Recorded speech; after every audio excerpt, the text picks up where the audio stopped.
Minions, unite! In the proving grounds today, we are checking out a very interesting compilation.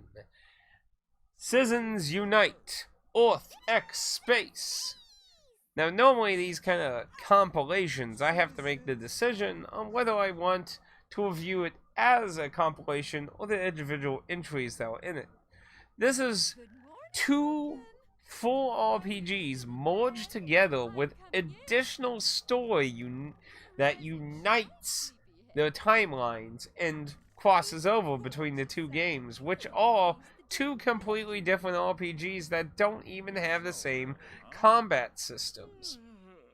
A very odd but interesting thing. In this case scenario, I will be reviewing this in three things: Citizens of Earth, Citizens of Space, and then one more to top it off: Citizens United's unique content and complete packaging of the two with their new content. Keep in mind, even though I am in this video going to be talking about Citizens of Earth, there will be likely some things that may be a little different from the base game, as they may have taken the time to possibly adjust some stats or do rebalancements of some things. Plus, there is additional content that is unique to the Unite. So keep that in mind if for some reason you are solely considering the base game instead of the Unite version. So, with that out of the way, let us open the doors to Citizens of Earth. In Citizens of Earth, the story starts as you, the Vice President of Earth, just elected in the office, waking at Mommy's house to protesters in your town. Now, the Vice President is not necessarily the sharpest person in the toolshed. This game makes use of lots of stereotype personalities, and there's nothing wrong with that, as it is clearly a ha-ha, makey funny type kind of thing. So, if you're not very good at taking a joke, then you might want to just leave right now anyway. The Vice President, true to most politicians, is a worthless dumbass who can't really do anything on his own, so he must recruit citizens to do his dirty work. In a small twist of lemon suikoden juice into the game, you gather citizens to make up your party. But unlike suikoden, that also has a handful of characters that don't actually participate in combat, all citizens in Citizens of Earth are combatants, all with unique abilities and ways to mix and match them for different advantages. Now, the game does not have a traditional mana system, so this also creates another type of character: energy. Characters build up energy to spend on more powerful abilities, and some characters' sole purposes are to build up more energy and give it to other characters, while some characters might be bad at generating energy but need a lot of energy to use some of their powerful skills. So, on top of having basic like tank, fighter, healer, buffer, debuffer type roles, you also have energy management characters. So there's a lot of variety in your different citizens. Now, when looking at individual citizen, they have their level and their talent level. Their normal level is just like a generic RPG where they level up and they get stat boosts. Their talent level, however, will inflict better abilities on their talent. Now, each character has a different talent, and some are weirder than others, while some are gameplay, like for example the Vice President's brother is a FedEx worker, working quite similar to Earthbound's FedEx worker, where you can get stuff mailed to you and delivered to you in the world. While others will literally do things in the game, like adjust the difficulty, allowing you to get more EXP or less EXP by lowering and heightening the difficulty. These can be a bit odd, because some of these mechanics that are gameplay afflicting you think would just be stuff you would find at system. you know, your options there. And I mean, some things are a little more nicer as Easter egg things, while others, like being able to zoom outward or more inward in the game world, seem like something you would just put under options, not attach it to a season.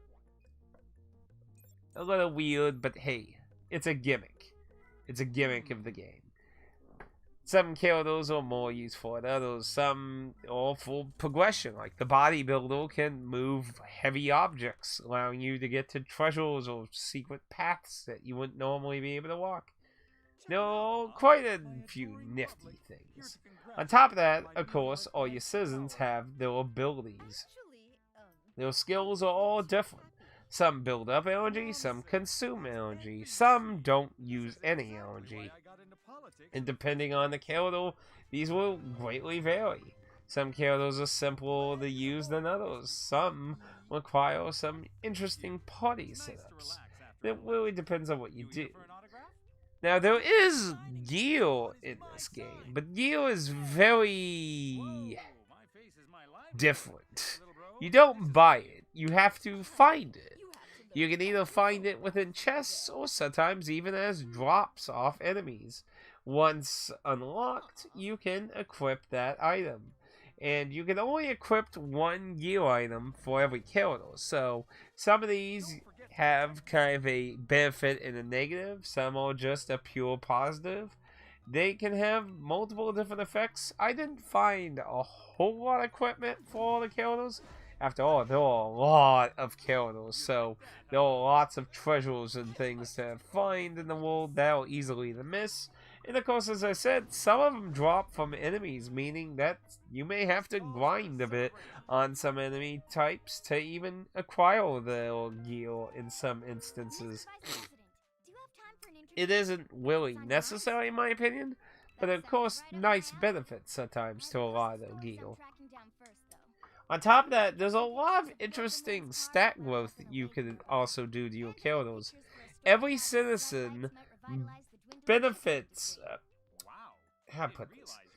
Every citizen, when added to the party, a citizen can affect what stats go up in the party. So, let's say one citizen gives more defense when they're in the party when they level up, so they get bonus defense. This allows you to effectively choose how additional stat bonuses increase for your citizens based on the party makeup again. This allows you to create uniqueness on your own citizens themselves by leveling up with different citizens. Do you keep increasing their attack if they benefit from attack, or do you try to focus on the weaknesses? Maybe their special defense is really low and you would like to raise that. Maybe their normal defense is really low, you'd like to raise that.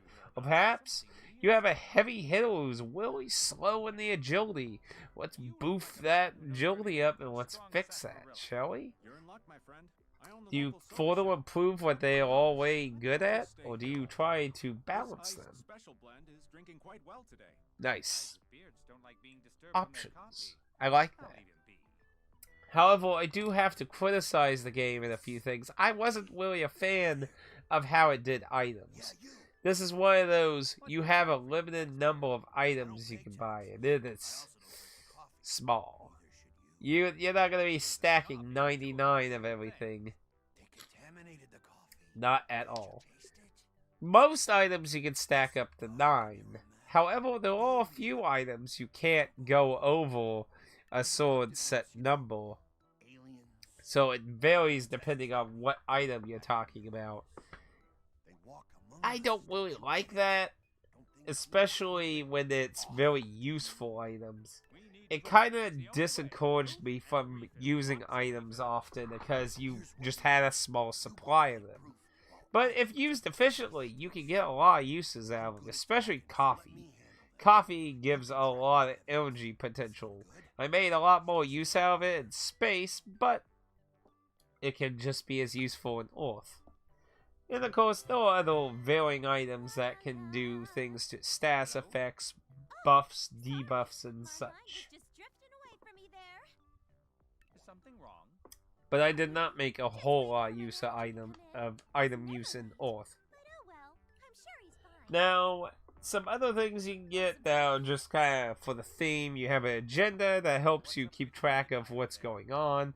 And on top of the Unite content, if you go that route, it also helps you keep track of those. Along with an email, well, Citizens will give you like a short little email, and it's kind of like a haha little thing. Nothing too serious, though.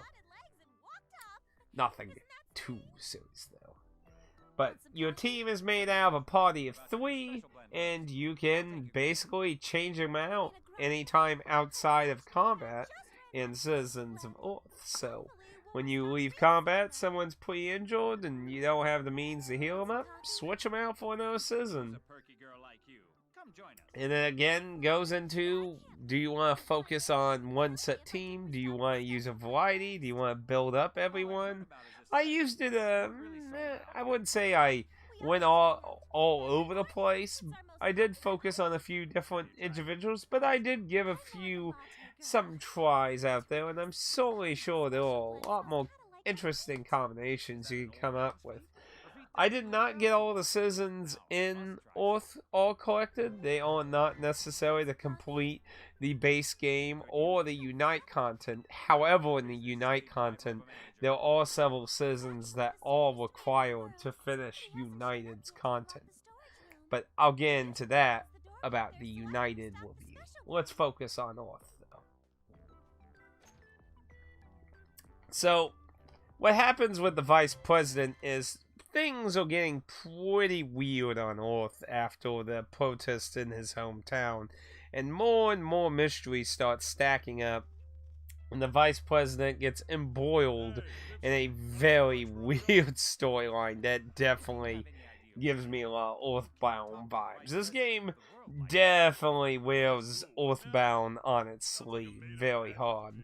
Very hard. Like, you know, when Lisa the Painful came out, and a lot of people were like, ooh, this is very Earthbound like. They're like, nah, this is more what I think of when I think about a Earthbound like game.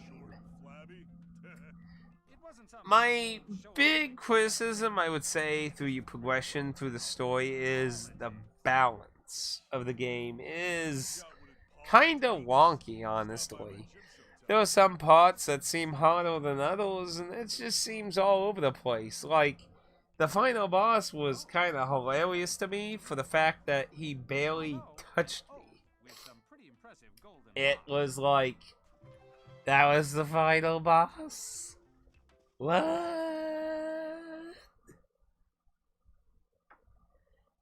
It's an enjoyable game for the kills, the humor, and lighthearted gameplay overall.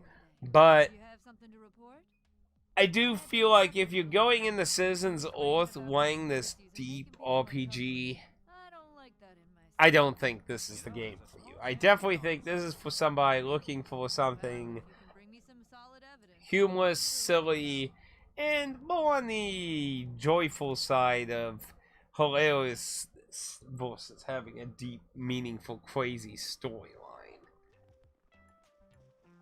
It's not deep, it's not crazy, it's not super hard, at least in the base game. Unite is a whole different story there. But we'll get in there. Now, Citizens of Earth, I definitely was very charmed by the Kickstarter page, and after waiting years and years and years for it to ever get a physical version in any form, believe me, I bothered these people on Twitter multiple times like, please make a physical version. I mean, you gotta remember, this came out in 2015, and it just got a physical version as Citizens United. Holy shit, that took forever. Yikes. I'm glad to finally got it, and I'm glad to have gotten to play it. It's something I've wanted to play for a long time. But ultimately, what do I think Citizens of Earth is valued at? Citizens of Earth, I would give a very nice and simple 1999 value. I think it's a charming game that's definitely enjoyable. I didn't have any problems with the United version, but from what I can look up, it seemed there were some original problems with the original version when it first came out, so I don't know if a lot of that got fixed in the base game. But I didn't really run into any real problems in the United version. It was just a nice, enjoyable, charming game, and considering the base game is priced at $14.99, I actually gave a little value to the game. It's not as long as most JRPG type games are, unless you really try to do everything you can in the game. But it has a decent, light-hearted amount of time to it. We're not talking about like 5 hours, but we're certainly not talking about a 100-hour Persona experience here either. So, depending on how much you dwell into the seasons, level up seasons, and focus on the main storyline, you may finish earlier or you may finish much later, depending on what you do. But I liked the game, and I definitely can recommend it. I would recommend getting the United version, though, over the base game, because first thing, if you were to get both Citizens of Earth and Citizens of Space, it's basically the same price as getting Citizens United, as both games are $14.99 and Citizens United is $29.99. So, you know, basically $30. They're basically $15 each, and it's basically $30 for. That's the better route to go if you're going digitally. And luckily, this isn't one of those situations where the price is all over the fucking place.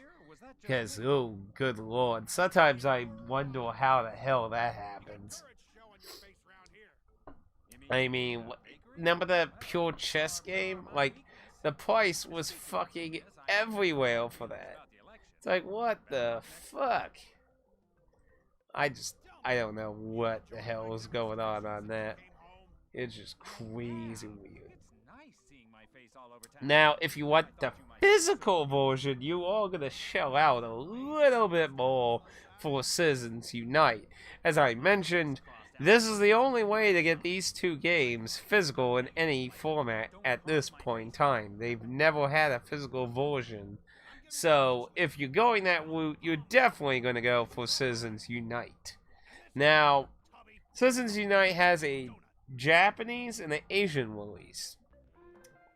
Now, both versions have English on them, but the Asian version is gone. But luckily, the Japanese versions are still in stock at PlayAsia.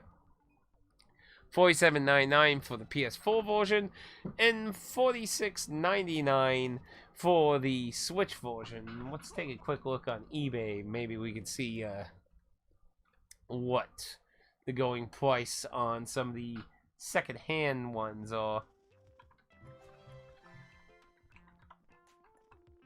Let's take a look here. Second-hand wise on eBay, we're looking at. Looks like you're looking at around 42 to 45 plus, so it looks like you won't be. Holy crap, there's a whole lot of people trying to scalp some of these too. There's one for $71. Assholes. But yeah, looks like you probably want to go with the Japanese version. But yeah, maybe down in time, maybe it'll go down, maybe it'll go up. The Asian version's all sold out, so who knows how long the Japanese version will stay in stock. But I did enjoy the game. It has a lot of homages towards Earthbound. It really does give a very Earthbound. It's essentially Earthbound mixed with political humor. It's delightful. Now, I will go in just a little bit to the Unite content. Unite adds 4 new characters into Citizens of Earth, and 2 of the characters, one is the Ambassador from Citizens of Space, and the Librarian are 2 characters that are very important to the story of the Unite content. And there's also one other character, I won't spoil him though, but he is also actually required to actually complete the Unite content. They add their own array of abilities into the parties, and they just add more combinations you can do on top of what they were already able to do. It's pretty interesting. I enjoyed it. So, with that, let's get into spoilers. Spoilers! Now, this is definitely more about the humor, because the story is kind of disappointing, honestly. Basically, it dwells down to the fact that aliens have been messing with the wildlife on Earth because they were told that would make people happy because their technology uses happiness for energy. But the Earth is being made miserable by the creatures they're making, which isn't helping them any. And they are confused by this and kidnap your party. You later find out what has led to all of this confusion, weirdness. The secretary, the vice president's secretary, had basically set all this up. Sick of being a lonely little paper pusher, the secretary stepped up with an evil plan to use aliens to basically take over the world, but he loses his mind by the end of the game and decides he just needs to just stop everything. He can't stand it anymore. But it becomes also found out that there was something inside the machine that he has that is causing depression and sadness and agony and pain and shit. Negative emotions, essentially. And the secretary states after you beat him that they're basically all doomed because it's basically going to make the Earth entirely miserable. And for the first time in the whole game, the vice president stands up to it. Alone. Lifting his measly, pointy little finger. And they defeat it. All the citizens and everyone unite their dreams and hopes and all that in a very corny, cringy way. And they defeat it. With their hopes, their dreams, their love, their friendship, and everything. All the corny shit of the universe. And that's basically where the base game leaves off. However, Unite adds a little bit more. But, yeah, let's just go into it. We're basically spoiling it, right? If you're here, you don't care, right? So why not? Why not? So, Unite adds a little more context of where the secretary got the idea to do any of this. Apparently, he found one of the books of history, which is one of the core items needed in the Unite content that told of all of this to happen. So we just basically did it. So the time-traveling interlopers in Unite caused the triggerment of the events of Citizens of Earth and the retconning of Citizens Unite. Works for me. But we'll get into more of the unique content of United when we get to talk about United. But that's pretty much Citizens of Earth in a little can. It's a humorous, political, ha-ha-ha time, and I really liked it. I thought it was charming, and I was really charmed by it. Compared to Citizens of Space, I like a lot of the aesthetics in Earth much better. However, there are some things Space does do better, and some things that does worse. But we'll get into that when we go into Citizens of Space next time. If you have any questions or anything, feel free to leave a comment down below. And if you feel like you learned anything interesting at all, please feel free to leave a like. And if you feel like you learned nothing at all, feel free to vote a dislike for the vice president in the next election term. Until next time, I'll see you in the proving elections.